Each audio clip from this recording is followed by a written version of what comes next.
continue our journey through the gastrointestinal tract. It's an interesting journey, isn't it? So when you consider the digestion of our food and our gastrointestinal tract, which organ is the main organ of digestion? It's the pancreas.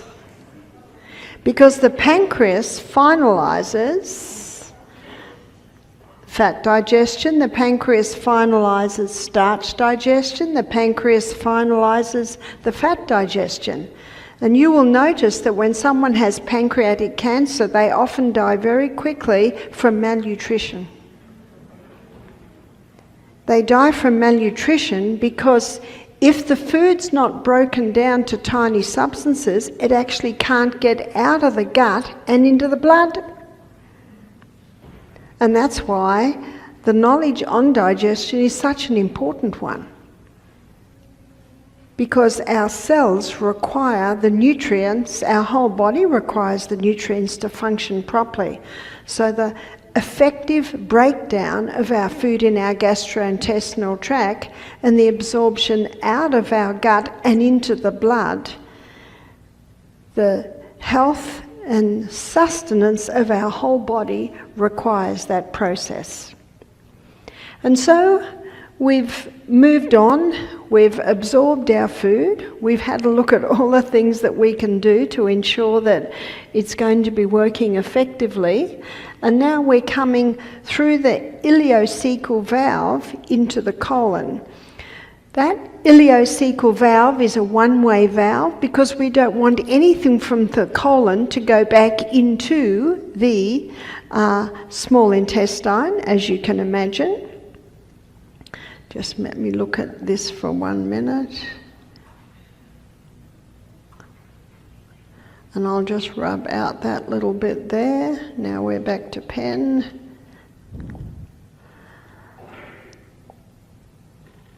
Okay, I think we're right. It's a wonderful thing, are these electronic whiteboards, which actually is a blackboard, which we're getting used to. And so coming into the colon, you'll notice there's a tiny little organ down the bottom called the appendix. And did you know God doesn't make mistakes? The appendix is a very important part of our gastrointestinal tract. It has two main functions. One function is it's called the colon's oil can, because the appendix lubricates the contents of the colon until it passes out. But also the appendix releases antibacterial fluid, so that if anything coming out of the small intestine is toxic, this antibacterial fluid calms it down until it comes out of the body. So why would it be toxic? When vegetables break down, they putrefy. They ferment. They don't putrefy, they ferment. When meat breaks down, it putrefies. Now, dogs have a gastrointestinal tract that's only 1 yard long, so it's in and out quickly. But us humans, our gastrointestinal tract is approximately 10 yards long. And if someone's on a high meat diet and having a lot of sugar, that just feeds the putrefaction process. So when it's coming out of here, it actually can be quite toxic. And so the appendix releases antibacterial fluid. Now, I've met some very healthy people who are meat eaters, but when you assess it, it's all organic and it's a small part of the diet. So that little bit of meat is packed out with a lot of vegetables. And that fermentation process from the breakdown of the vegetables protects somewhat that putrefaction process, which happens with the breakdown of meat. So why would someone have appendicitis? Appendicitis can be a result of that poor appendix overworking, because what's coming out of here is either got a lot of meat in it, so it's putrefying, or if they're eating all day long, drinking with their meals, having a huge amount of refined sugar, then this fermentation process can get to the point of producing alcohol, and when it comes out of here, then the appendix has to overwork to release this antibacterial fluid to calm it down while it goes through. If someone's appendix is swollen and painful, and your appendix is about just to the left of your right rib. It's way down the bottom here. See, this is your ascending colon, transverse colon, descending colon. So the appendix is just where the ileocecal valve is going into the first part of the ascending colon, which is about down in this area here. So if someone has appendix pain, ice is the best, because you want to get that inflammation down. And if that person were to have 3 enemas in a row, do you know, I think every home should have an enema kit. An enema kit is just like a small bucket that has a pipe and just warm water goes into the colon. With an enema kit, the first enema, when the water goes in and then you sit on the toilet, the last part is emptied out. And then you have another enema, which maybe be a cup and a half, then the water goes further round. And then after 10 minutes you'd sit and that comes out. If you have a third enema, it can come right around here, and so it releases the pressure in the colon. And often, if someone has appendicitis, the Colpax and the 3 enemas in a row can relieve it. If someone's in excruciating pain, it's probably an idea to go to the emergency, because if that appendix bursts, of course that can be life-threatening. But you might know the saying, nip it in the bud. A stitch in time saves 9. So ideally, we'd be looking after the colon. So we're going to have a look at some of the things that we can do to look after the colon.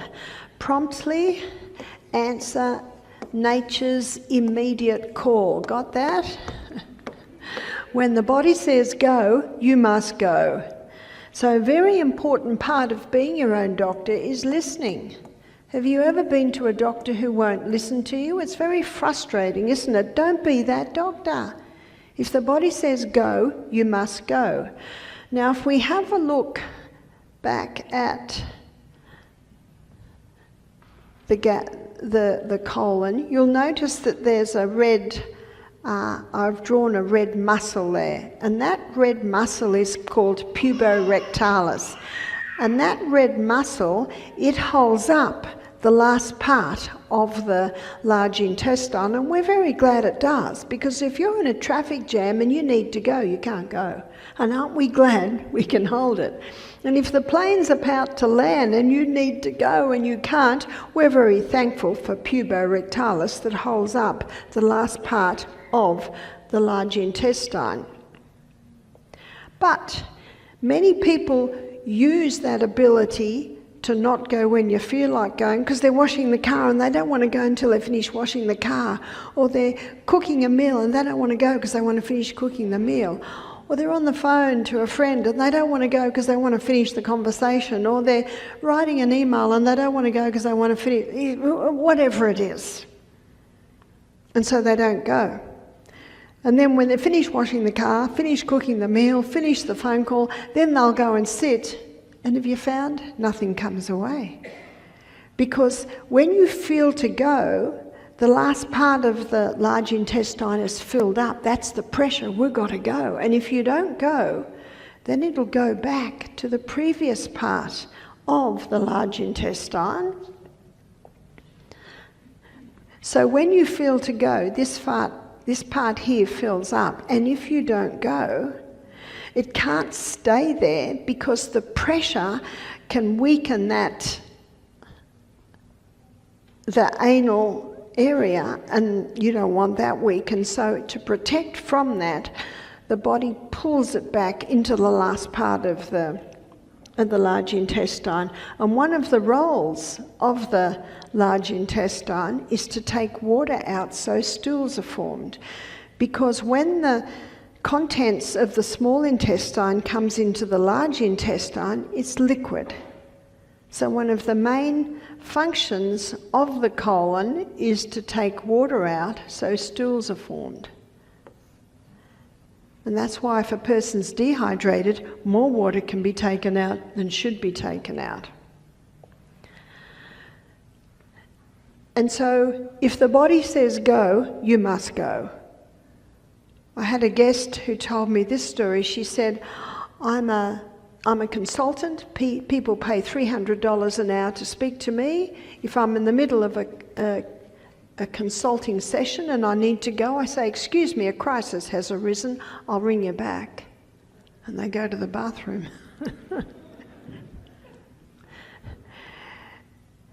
So please, when the body says go, you must go.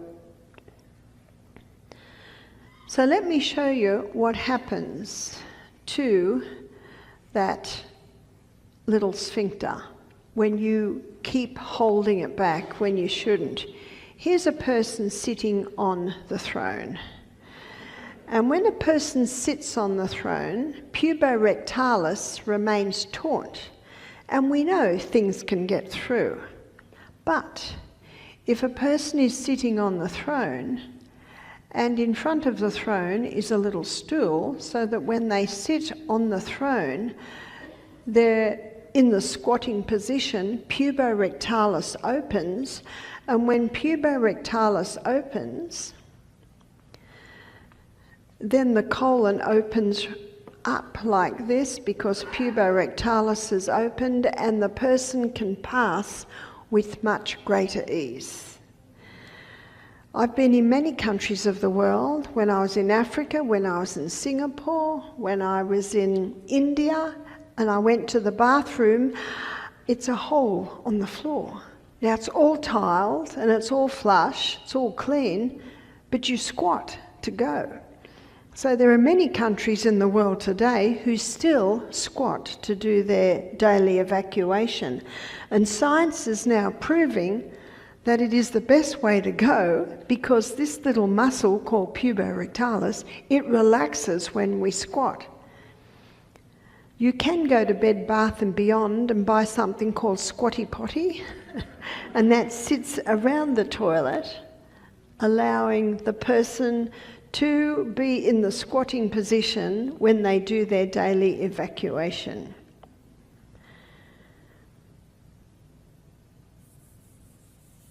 So we'll rub that out. I'd like to do it easier.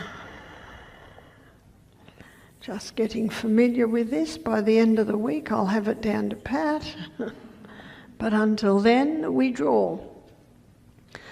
So to look after the colon, please promptly answer nature's immediate call. Position is important, and the best position is the squatting position. Not only does the squatting position allow the evacuation with greater ease, but it takes all pressure off the anus. And when pressure is on the anus, then hemorrhoids can appear. So the best way to prevent hemorrhoids is to squat. And the best way to heal from hemorrhoids is to squat because it takes all pressure off that last area. What's also important is hydration. We should be drinking approximately 8 glasses of water a day. Start early. It's the easiest way to get it all in. Please go to bed with a glass of water next to your bed. If you go to bed with a glass of water next to your bed, then as soon as you wake up, you can have that water. And aim for at least 2 glasses before breakfast. A good rule of thumb is 50 pound to 4 glasses. So 100 pound, about 8 glasses. And if you're 200 pound, that might sound too much. But what you do is you just start where you are. You just start drinking more. And the beauty of leaving 5 hours between meals, you've got plenty of time to drink water. Plenty of time to drink water. So make sure that you're having at least 8 glasses of water a day. I think the hardest time to drink water is when it's cold. So to help you get that in, you might put a bit of hot water into your water. You might put a squeeze of lemon into your water. I just always have it next to me. In the car, I've got it. When I'm working at the computer, I've got it. In bed, I've got it. I just always have the water there. What's also important is fibre. We talked about the importance of fibre for feeding the microorganisms in the gastrointestinal tract. Fibre is also very important for the stimulation of peristalsis. Peristalsis is the gentle movement of the colon ever forward to effectively evacuate the colon. But fibre also sweeps all the little curves and grooves that you'll find in the colon. So you can see these little curves here, and also these two corners. This is called the splenic flexure, and this is called the hepatic flexure, these big turns in the colon. And when a person is eating a diet that is very low in fibre, meat has no fibre, and all your refined grains, refined sugar has no fibre, then it's not hard for things to get caught in these little corners. And that's where fibre is very important, to gently stimulate movement through the gastrointestinal tract. That's why the high fibre diet, it's important for several reasons, and it's one of the reasons why it is an essential nutrient, and that is for the colon. I was reading a report from a prince, an authority in the field, that said there's no need to eat fruits and vegetables because insoluble fibre can't even be used by the body. Well, that is true, but it plays a very important role in the bulking out and the health of the large colon. So fibre is actually very important. Fibre slowly releases the glucose, and as you'll find out tomorrow, a slower release of glucose is important for the balancing of proper blood sugar levels, and also for the importance of conquering diabetes. But it's also in the fibre part of foods. You'll find your vegetables. Vegetables are high in fibre, high in minerals, and low in sugars, whereas fruit is high in fibre, high in sugars, low in minerals. So a balance of the fruit and vegetables is very important for also the minerals in the body. Our bones aren't made of calcium, our bones are made of 12 minerals and 64 trace minerals. And so another reason why that fibre is very, very important. So coming back to what our colon needs, yes, it needs fibre. The colon also needs us to exercise. When you exercise, you increase the circulation of the blood to the colon, and when you exercise, you are causing movement of the colon. Just consider when you're walking, every step that you take, the colon is moving. And if your exercise is on the rebounder, jumping up and down, so every jump the colon is getting that movement. But particularly your Pilates type exercise, your core strengthening exercises, every time those muscles are moving, it's massaging the colon. So exercise is very important for the proper movement of the colon. Dr. Kellogg, famous doctor who wrote many books on health, he said 3 evacuations a day should be equal to the 3 intakes of food a day. And many people think 3 intakes of food a day and 1 evacuation is normal, but he says that's constipation. And notice with our colon, if you tell it to go, it won't. And if you're not going and you tell it to go, it's not going to have an effect. And if you're going too much and you tell it to stop, it won't. No, the colon has a mind of its own. So what the colon needs is gentle stimulation. So how do we gently stimulate the colon? We gently stimulate the colon by the position. We gently stimulate the colon by keeping well hydrated. We gently stimulate the colon with the fibre and with the exercise. But what if someone says, but I'm doing all that and the colon still will not go every day? Well, there's one other stimulation, and you might laugh at this one. That's a pun. Laughter. In Proverbs 17:22, the Bible says, a merry heart doeth good like a medicine. So medicine. And the last part of that verse says, but a broken spirit dries up the bones. I'd like to suggest that a broken spirit can dry up the colon. So our colon is very much influenced by our emotions. How many young brides the day before their wedding have diarrhea? How many people who are stressed out before an exam either have diarrhea or constipation? We all react in different ways, and that's why I believe that God meant each one of us to be our own doctors, because only we know what we've been through, only we know what we've been through, and only we know how our body responds or reacts to different things and also different foods. That's why it's very important to listen and respond. So what else can you do to encourage things happening? Well, there's a wonderful little seed called the chia seed. And you can make a chia seed gel, and to do this, you do 1/3 cup of the chia seeds, because chia seeds, they actually absorb up to 25% of their own weight in water. And with that, put 3 cups of fluid. So you could put 3 cups of water, you could put 3 cups of apple juice, you could put 3 cups of organic soy milk, but you make a gel. And then if you have 1/2 cup of that gel every meal, that's great. It's stimulating movement in the colon. If it doesn't do it, have 1 cup a meal. In fact, you can put it in smoothies, you can put it over your breakfast. If you eat the dry chia seed, that can actually pull water out of you.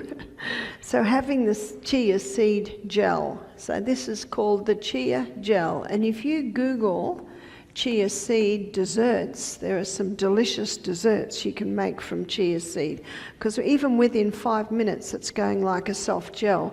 So what we usually do at the retreat, we put that in a jar, and every few minutes we shake and let it sit and do something else, come back, shake it again. And we usually keep it in the fridge, and then that's easy. That can be poured over breakfast, poured over the salad.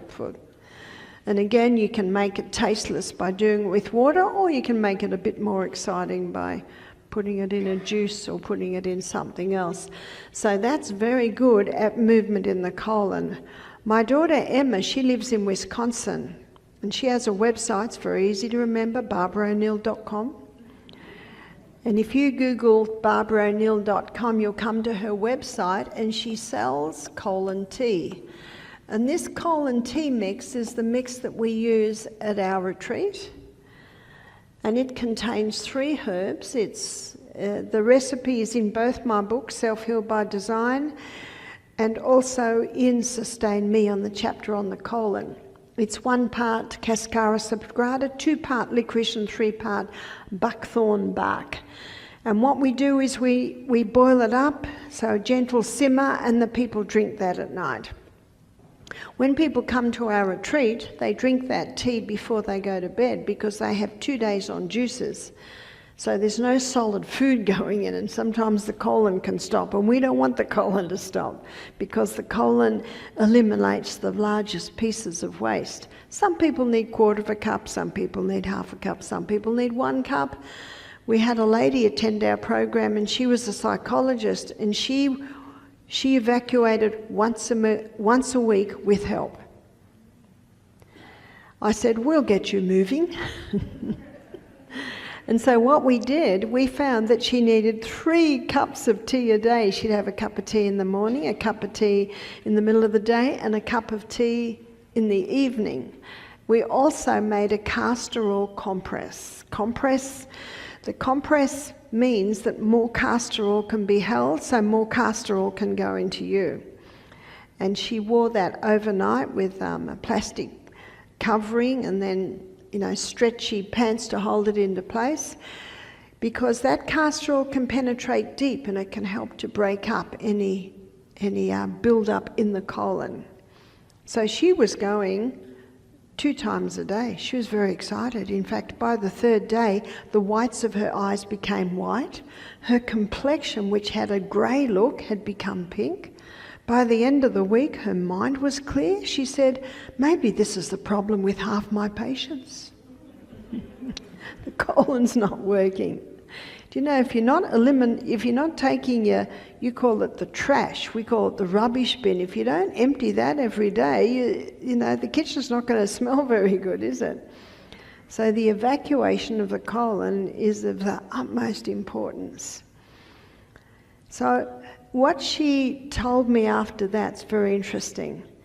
She said after 4 months, she didn't need the colon tea anymore. Her body was going naturally.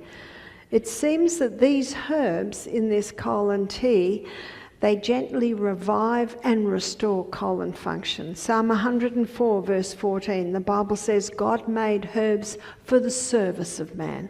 I love this verse. It's a beautiful description on herbs. It serves you. Where would you like me? What would you like me to do? Whereas drugs are like robots. They come in, I've got a job to do, whether you need it or not.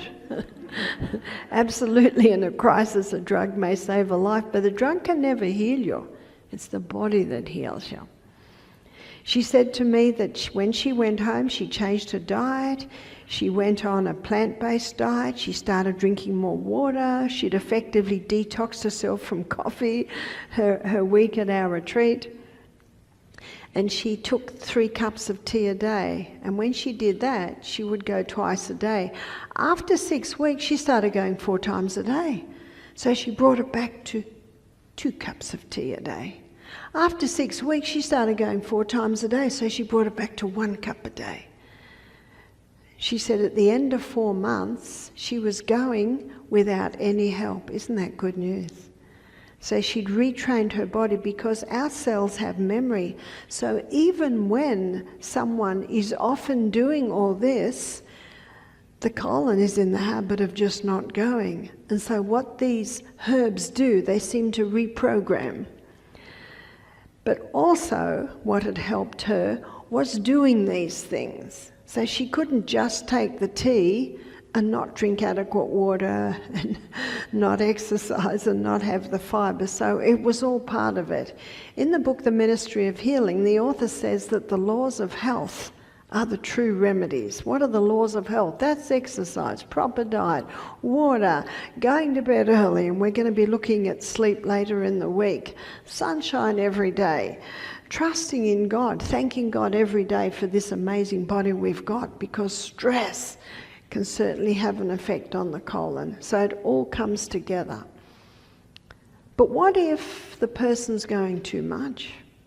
What's that called? That's called irritable bowel syndrome, or Crohn's disease, or colitis, or gastritis, even ulcerative colitis. They are all indications that there's irritation in the gastrointestinal tract.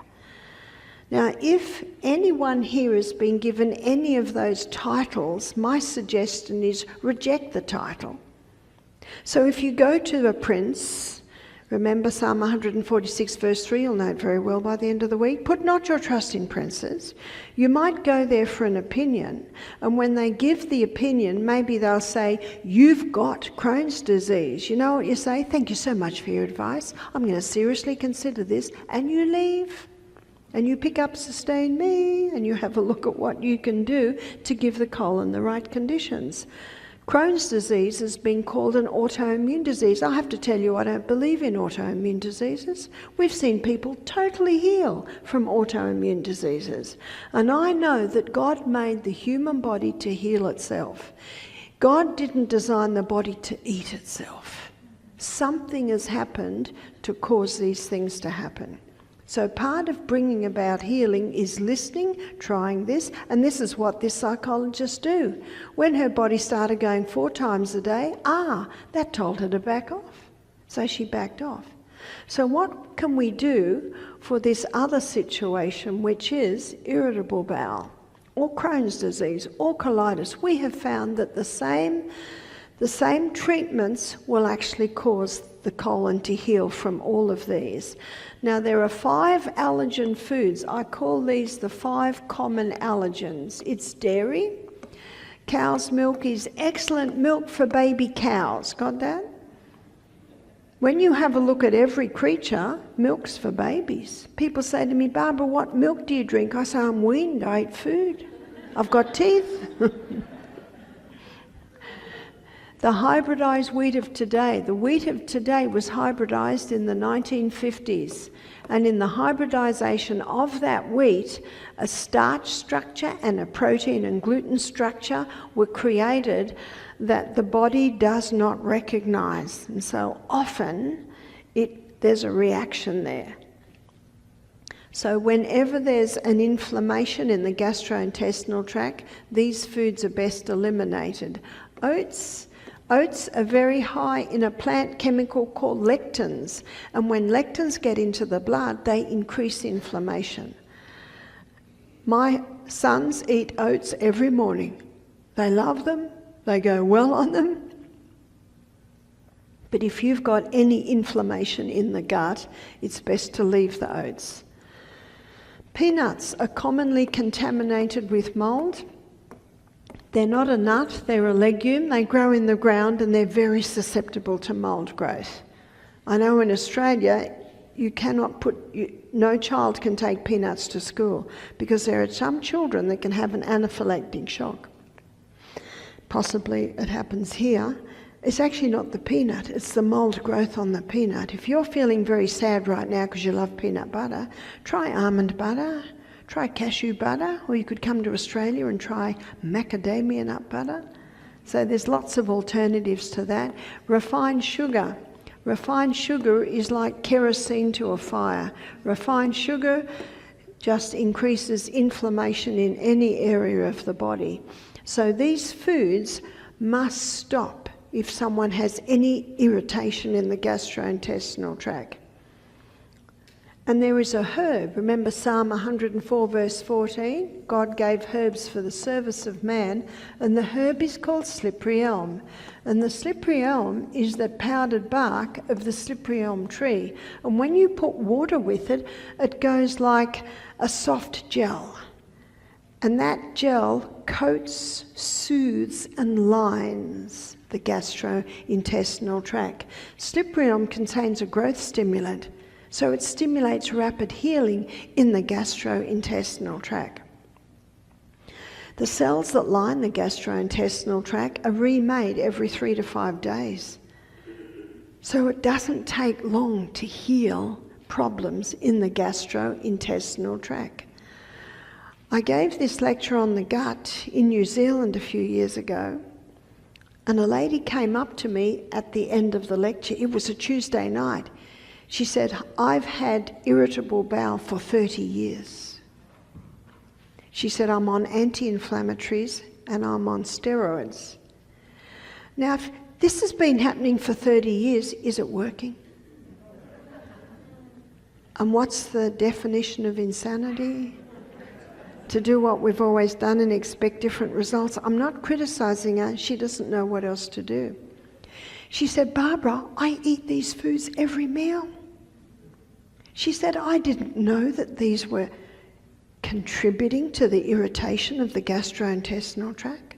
If a person doesn't have irritation of the gastrointestinal tract, they could possibly get away with eating that. But if there's irritation there, these are like kerosene to a fire. She went straight out and she bought slippery elm. The next day she started taking it. She took it before breakfast, before lunch, before her supper, and just before she went to bed.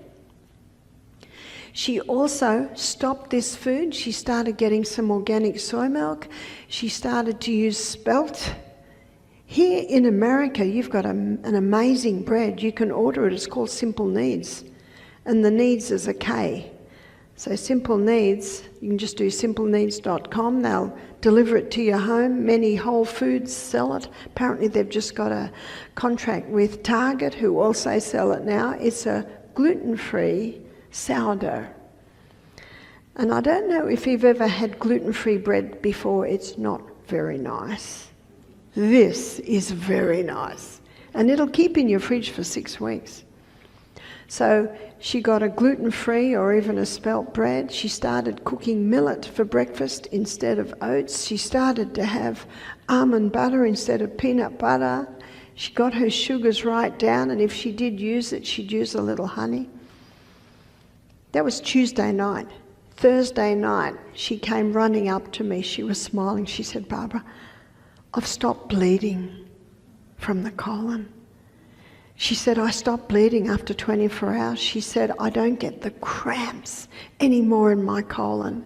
She said, "I used to go 6 times a day to the toilet. I'm going 4 times.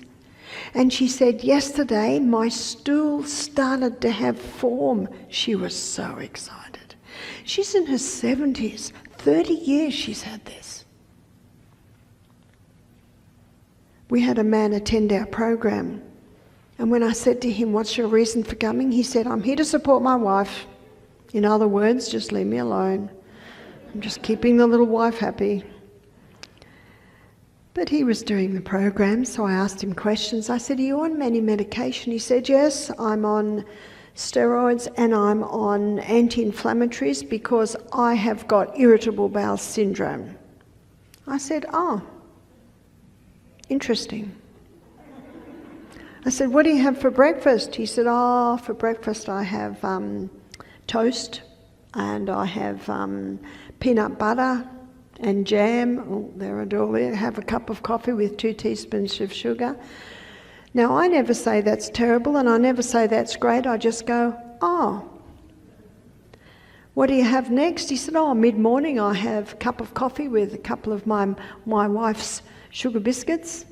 "Ah, what do you have for lunch?" "Oh, usually a couple of sandwiches with cheese and meat and coffee and a few more biscuits." "Ah, what do you have in the afternoon?" "Oh, a cup of coffee, a couple of sweet biscuits." "Oh, what do you have at night?" "Oh," he said, "I always have a steak. I like pasta." He said, "I like ice cream for dessert." "Oh." And then he said, "I like a cup of coffee with my wife's sugar biscuits, and I always like to have a scotch." "Oh," was my comment. And I didn't say anything because I'm not the judge. He doesn't know. He's just doing what he's been told. I said, "Do you mind if I try something?" He said, "Do what you want." So I gave him the slippery elm mix 4 times a day. First 2 days at Misty Mountain are juices. Carrot, celery and apple juice are the main juices. It's 80% carrot, 10% celery, 10% apple. That's nice and soothing to the gut. After 48 hours, he said, "Something interesting is happening." He said, "I'm not bleeding from the colon anymore." He said, "I'm not getting the cramps anymore."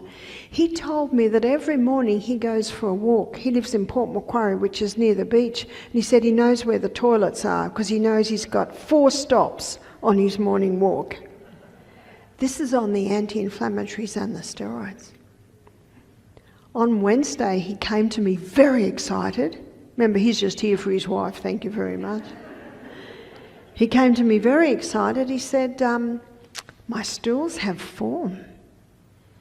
He said, "What do you reckon?" I said, "Well, I can't tell you what to do. I have no authority over your medication, but if I was you, I would stop your anti-inflammatories. Because the fact that there's no bleeding, that there's no cramping, that there's no pain and you've got form, that's an indication that the inflammation in the gastrointestinal tract has calmed down. Remember, those cells are remade every 3 to 5 days. So you can get responses quite quickly." I said, "You're here, we'll watch you." I mean, if he got diarrhea 10 times a day, he could go back on his anti-inflammatories or go back on half the anti-inflammatories or just take slippery elm every hour. He didn't get diarrhea. In fact, at the end of the week, I had breakfast with the guests. He came running up to me. He said, "I've just gone for a morning walk and I haven't gone." Remember how many times he used to have to go? 4 times before breakfast. He's a very excited man, very excited. At the retreat, we showed him what to eat. We don't serve any of this at our retreat. He went home a very happy man. He was not yet healed, but what's his body just said to him? Yeah. And you will find that sometimes the body will say, "I like that." Sometimes the body will say, "Can you please not do that again?" Many people don't know how to listen, but it's important to listen. His doctor had actually just said to him, "We can do no more for you." What about the steroids? I believe that he keeps doing that, he can ease off the steroids, has to do that very slowly. If he's on 20 milligrams of cortisone or prednisone, he has to go down to 15 and just listen and watch. Everything's all right? Yes, it's all right. Well, wait another 2 weeks of doing everything right and then maybe drop to 10 and see what the body says.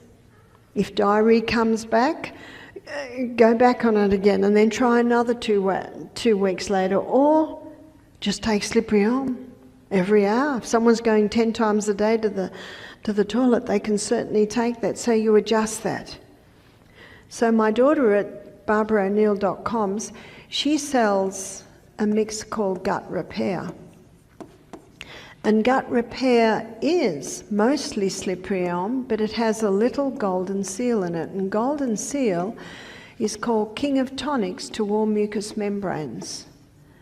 It has a little golden seal and a little myrrh.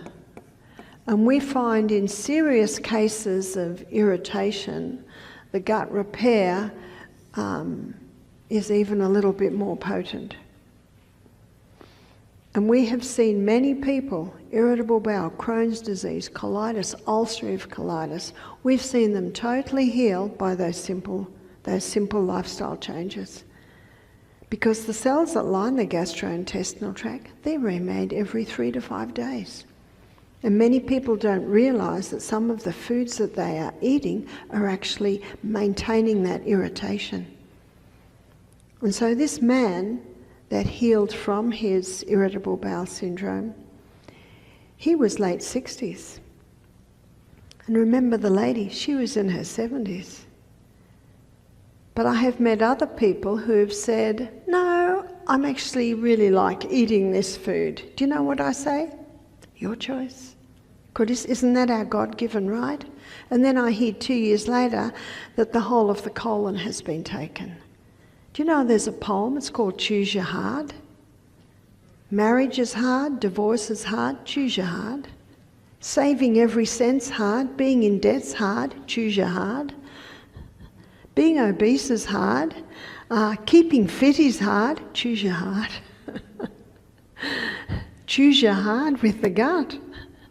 Some might think stopping this is hard, but I tell you, having irritable bowel is very hard. So you choose your hard. And it's quite possible when that gut has totally healed, no more inflamed, maybe you could have some of these foods. Your body will quickly tell you. If you have it and you get full-on diarrhea, it's called a breakout, it's called a crisis, a flare-up. If someone has a flare-up and they've got irritable bowel, you know what they do? They just take slippery elm every hour and they just have thick vegetable soup. Not forever, just until that settles down.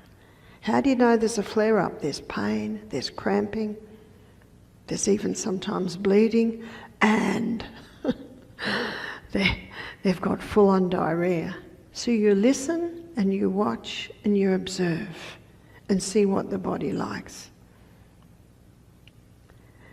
When someone has irritable bowel, Crohn's disease, colitis, often the food's just going straight through, and that's where they have fatigue because the cells aren't getting the nutrients.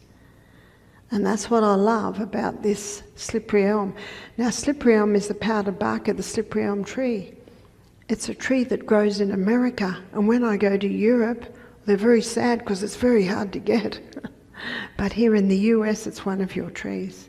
So it's not hard to get slippery elm. How do you do it? You get a teaspoon and you mix it very quickly in half a cup of hot water. Mix it nice and quick or it'll go lumpy.